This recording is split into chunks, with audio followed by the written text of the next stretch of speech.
Yo guys, what's going on? Welcome back to a new video, and today for you guys we are going to be reacting to an old video by TJ Toons called Experiencing the Scariest Pain of My Life. But yeah guys, I hope you guys are having a great day. Before the video starts, make sure you guys leave a like and subscribe. Thank you guys so much for all the support you guys always show. It really does mean a lot to me. Leave a comment down below who you guys want me to react to in the future, and let me know the scariest pain of your life. And make sure you guys go leave a like on TJ's video too. But that's all I got for you guys, so let's get right into the video. Ever since I was a kid, I've never had any big health issues growing up. Other than being super skinny and self-conscious about my looks, Hey yo! I've been pretty healthy all my life. Then out of nowhere, Mother Nature was like, "Hey yo, this kid's had it too good for too long. So I'm hit him with a little something that he probably doesn't deserve, but I don't care. I'm freaking Mother Nature. So we gotta mess I'll with do him. whatever I want." And boom, I got struck by a random symptom called... Oh no! More specifically known as benign paroxysmal positional vertigo, or BPV for short. Essentially, it's a symptom where changing the position of your head can trigger a false sense of rotational movement around you that can normally last up to a minute or so, which doesn't sound all that bad when presented in words, but trust me when I say this, the day I woke up with this symptom was the day I learned true fear. It was like going on one of those circular amusement park rides on turbo speed, but without any safety on. Oh no, yeah, wait. I was not having a fun time. After the spinning finally settled down, I felt sick to my stomach. And we're not talking about some average motion sickness here. No. I'm telling you, this feeling of nausea hit different. It felt like I just finished skydiving out of a plane, but for some dumb reason, I decided to do a million cartwheels midair before landing on the ground. Okay. This lasted for hours, and because the pain was so bad, I just wanted someone to ram me on a wall and knock me unconscious. I don't think you want that, big dog. My misery. My mom called up a friend who wasn't exactly a doctor, but she was pretty experienced in the field of medicine, and once she arrived, she was given all the details to my condition and was like, "Yep, sounds like BPV." Then after giving me some simple treatments to ease the pain, she proceeded to tell me that I might need to stay in bed for the next few weeks, which wasn't good news for me because I had a video to finish with a deadline. So I asked if they could just call the ER and have me go to the hospital instead. But because of the whole COVID pandemic situation, that wasn't really an option. And so, with a heavy heart, I updated my social media about my current situation and had no choice but to give up on posting. I mean, that's the smart thing to do, man. I don't want you pushing yourself like that. An Aussie friend of mine who recently graduated with a doctor's degree messaged me with a solution, which was a 90-second procedural exercise that could potentially reduce or expunge the symptoms altogether. This exercise was called the Epley maneuver. Now, hearing this, you would think that I'd be keen to try this immediately, but nah, fam, there was one tiny problem.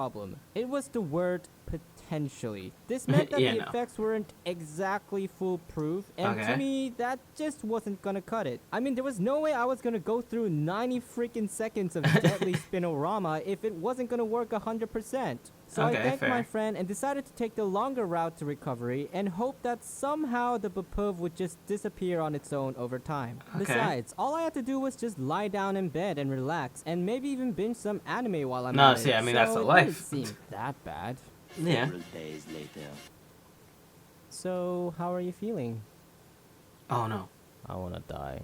Oh, Okay, no. I don't know if you've ever lied down on your bed and not be able to get up for an entire month. Nah, but it's not that long. exactly the ideal comfy paradise that you might think. First, let's talk about eating. People normally don't eat while lying flat on the ground because obviously it's much harder to swallow, and there's also the high risk of indigestion. I was given soup for over a week, and even that was too difficult for me to digest. Same thing applied to drinking water, and I'd even choke on some if I wasn't careful. Then there was brushing your teeth, washing your hair, personal hygiene, and don't even get me started about taking a leak or going for number 2, because I won't. It's embarrassing. Oh no! The Coke bottles! Oh wait, pause. Oh no. No, it's actually worse. But none of these even came close to the level of discomfort I faced with this next one. Introducing bed sores. You suck!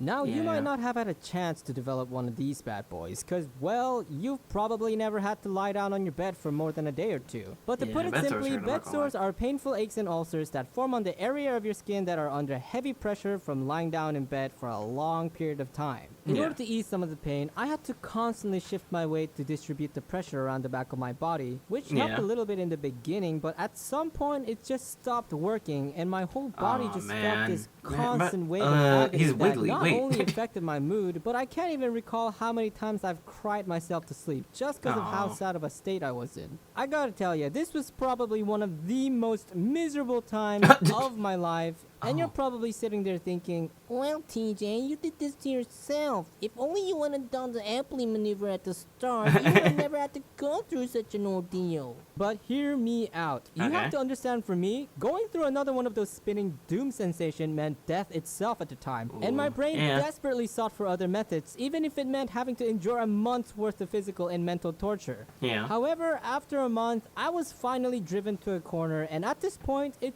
just wasn't worth it anymore. So I told my mom that I'd try the procedure tomorrow, and she replied with a very warm and kind-hearted tone of, well, it's about time. Oh, the night gosh! The procedure was unusually She said, I'm sick of this. And I remember thinking to myself, wow, so this is what it feels like to wait for a death sentence. No, not at all. And This is not the same thing. Every fiber of my being was screaming in utter fear. It took me a while to muster all the courage I had to even attempt the first 30-second stage of the exercise. But once I began, it looked like a lot of spinning and rotating. It was a long, grueling 90 seconds of pure spinning torment. But after following the procedure down to a T and having the support of my whole family on my back, I finished the last and final stage and got up. Then at that moment, I was nervously waiting for the same old unbearable nausea to take over my body, but instead, I felt fine. Oh. I was actually fine. Oh. It worked! He's healed! Oh.